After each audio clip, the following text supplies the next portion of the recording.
Well, folks, Socialist Sanders is at it again. Very recently, he is once again saying that undocumented are entitled to the same government benefits as U.S. citizens. This is quite literally, they broke the law to get here, but you'll ignore that. They're breaking laws constantly, but you'll ignore that. They're driving drunk and killing people, shooting people, stabbing people, assaulting people, raping people, but you'll ignore that. Oh, and you'll give them the same benefits that all other citizens get because we need them to destroy society and vote in some states so that we can maintain power.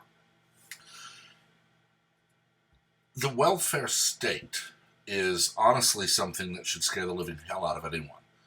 The welfare state, or the fevered dreams of what a welfare state should be of socialists, is quite literally everything flows from the government. Your food, your water, your car, your gas, your home, your clothes, everything flows from the government. And Sanders is their latest poster boy for it. But you can't hide the racist undertones and the classist undertones and every other hypocritical piece of crap that socialism is and still convince people of who you really are for long. And you only need to listen to Bernie to understand that. Is that black people smell. All right, what about Jewish people? What's their thing? How are they different than other people? Their religious beliefs were different, but also they were greedy and selfish people. Also had strange sexual habits and so forth and so on. So what does everybody know about the Irish? They get in fights because they're drunk. All the Irish people do is drink. That's the Irish. All Italians are gangsters, and Irish are drunk, and Jews are greedy, and black people smell. Okay? For example, if we expanded Medicaid to everybody, right? Give everybody a Medicaid card, we would be spending such an astronomical sum of money that, we would bankrupt the nation. It's funny, sometimes American journalists talk about how bad a country is because people are lining up for food. That's a good thing. In other countries, people don't line up for food. The rich get the food and the poor starve to death. How do you find the sincerity of Sandinista leaders? I was impressed. I was impressed by Father Descoto because he is a very gentle, very loving man. Ortega is an impressive guy. Did you have suggestions for them how they could organize their PR a little bit more effectively? I think yes. I mean, the point that I try to make to many of the people that I spoke to is they're getting killed in the American media. They just cannot compete. Reagan and his people are so sophisticated. They own the airwaves, of course. Reagan, the media, every time Reagan gives them a photo opportunity, thousands. Thank you, Mr. President. Thank you very much for telling us another lie. The media, of course, is not allowed to ask sharp questions of the president. That's not allowed. My point to Ortega is they are not getting their message of what they are trying to do out to the American people. People are concerned about the state of the world. If many of us are concerned that our kids are not going to grow up and live a normal life because there's a nuclear war, you say, who's to blame? Let's blame somebody. Who do we want to blame? Why is there a policy in this country which is producing more and more nuclear weapons, which is increasingly antagonistic to the Soviet Union, which is trying to destroy Nicaragua? How do we change that policy? How can you practically change that very uneven distribution? Well, I think you can change it politically. I think you change it through tax laws. I think you change it through public ownership of significant parts of the economy. But I remember, for some reason or other, being very excited when Fidel Castro made the revolution in Cuba. I was a kid and I remember reading that. And it seemed right and appropriate that poor people were rising up against rather ugly rich people. And there was Kennedy and Nixon talking about which particular method they should use about destroying the revolution. And I remember the irony is we've learned the history later on. Kennedy was saying that Nixon was too soft on communism. Let me pick up a point that Rick was making. In Cuba, we should deal firmly with Fidel Castro. And usually I'm sufficiently unemotional not to be sick, but I actually got up in the room and almost left to puke. People are concerned about the state of the world. If many of us are concerned that our kids are not going to grow up and live a normal life because there's a nuclear war, you say, who's to blame? Let's blame somebody. Who do we want to blame? Why is there a policy in this country which is producing more and more nuclear weapons, which is increasingly antagonistic to the Soviet Union, which is trying to destroy Nicaragua? How do we change that policy? I think it's also fair to point out that when we were in Moscow, for example, I think most of the people here also were extremely impressed by their public transportation system.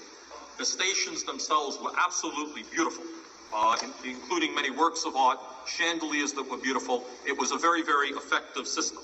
Also, I was impressed by the youth programs that they have, their palaces of culture for the young people, a whole variety of of programs for young people. We didn't do a study of these things, but people there seem reasonably happy and content. I didn't notice much deprivation. Howard, is that a fair statement? Yeah, that's real fair. It was. I was really surprised by the beauty of the city, and in many ways, I think it's a good partner for Burlington because the pace of life there was pretty similar to here. People were very open and friendly.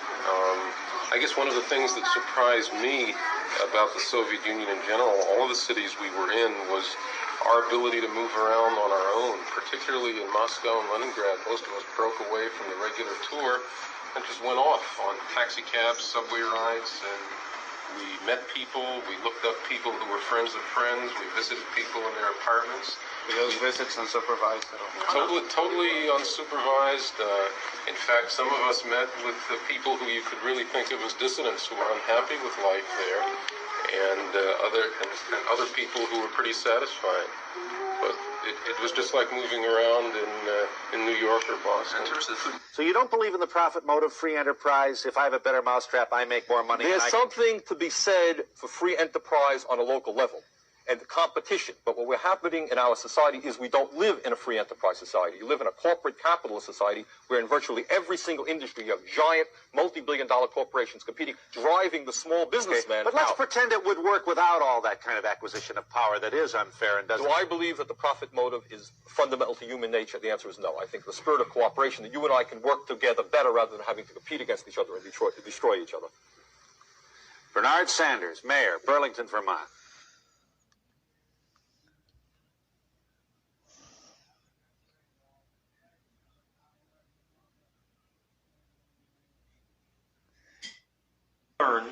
Is that black people smell. All right, what about Jewish people? What's their thing? How are they different than other people? Their religious beliefs were different, but also they were greedy and selfish people. Also had strange sexual habits and so forth and so on. So what does everybody know about the Irish? They get in fights because they're drunk. All the Irish people do is drink. That's the Irish. All Italians are gangsters, and Irish are drunk, and Jews are greedy, and black people smell. Okay? Get in fights because they're drunk. All the learned is that black people smell. All right, what about Jewish people? What's their thing? How are they different than other people? Their religious beliefs were different, but also they were greedy and selfish people. Also had strange sexual habits and so forth and so on. So what does everybody know about the Irish? They get in fights because they're drunk. All the Irish people do is drink. That's the Irish. All Italians are gangsters, and Irish are drunk, and Jews are greedy, and black people smell. Okay? For example, if we expanded... Bernie Sanders is a man who honeymooned in Soviet Russia, who praised Fidel Castro's Cuba, who has actually said he was excited about Castro's revolution in Cuba. Now, we all know what happened to the Soviet Union.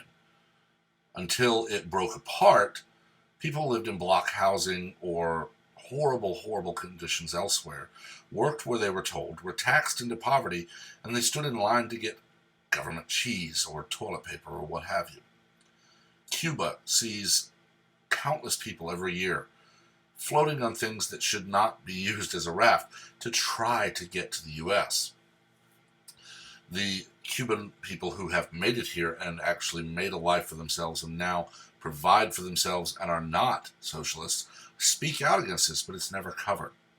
Look at Venezuela, where Maduro sits in his palace in Caracas and eats steak and lobster and drinks whatever he wants and parties and has all the fun and wonderful life possible, while the citizens of Venezuela are eating garbage, or if they try to rise up, they're quickly put down, and by that I mean, in some cases, killed by Maduro loyalists who are in the military and other security forces. Sanders is spreading the lie that he is a democratic socialist. The only difference between a pure socialist and a democratic socialist, in pure socialism, the wolf moves in and just takes control. In democratic socialists, well, the sheep vote for the wolf to take control and then eat them. Bernie Sanders is everything that the Democrats and the media and everyone else on the left has screamed is horrible for the last 3 years. He's an old, white, rich man. Now, I don't think your age, unless you are obviously slipping into senility, should disqualify you from office. Nor should being white, male, or rich. For crying out loud. They hated Mike Bloomberg when he was Republican, even though he was instituting liberal policies all over New York. But now that he's spending millions upon millions to run against Donald Trump, they don't really mind him as much, other than they don't want him in power. They want his money to help them gain power.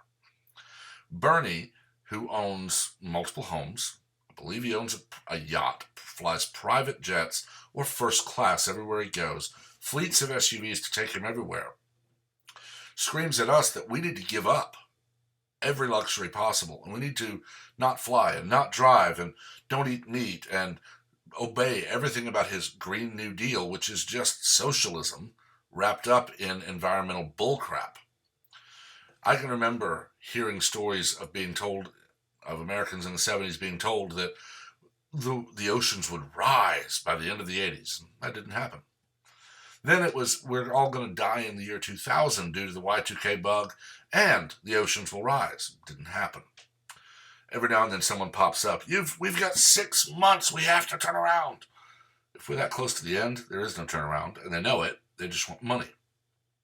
Famously, in 2000, after he was unable to rig an election, Al Gore, who lives in a massive mansion with multiple cars, private flights all over where he wants, yacht parties and everything else, released his big lie, An Inconvenient Truth, where he goes on, after saying he invented the internet, now he's telling us we need to live in the dark ages while he lives the high life, because according to Al Gore, who is not a climatologist, the world is going to end due to climate change. Well, none of that worked, so now they literally take a play out of Hitler's book and they find a child to use. Okay, they have Thunberg, who is described as having a mental condition. So she has Asperger's. Well, we're not allowed to talk about that because that would be rude. And we're not allowed to talk about the fact that she should be in school in 6th grade because that would be ageist. And we're not allowed to talk about how her handlers are feeding her scripts because, well, she doesn't like that being known. Then anything and everything else. How dare you attack a child? It's not an attack if I'm just pointing out a lie. One need only look at the boys from Covington High School, or Kyle Kashuv, who are very young. The boys from Covington are still children. Yet when anyone and everyone on the left decides they don't like the fact that Kyle didn't bow to a liar who said he was a Vietnam vet but never went, and when they didn't succeed in making those boys bow and apologize for not bowing, the boys had to have a lawyer sue people for millions to get them to finally shut up with their lies and their threats. Lord, look at Caitlin Bennett or Candace Owens. They're regularly threatened with open violence. Candace regularly has racial slurs hurled at her because they're not liberal. And this is everything socialists need to happen. They need to either convince you of their lie or silence you. And Bernie's plan here, with the illegal aliens being handed free money that they don't pay into, is to bankrupt the system so that he can say, I need more tax money, I need more tax money. Well, taxing the rich isn't working. We're going to have to tax everybody.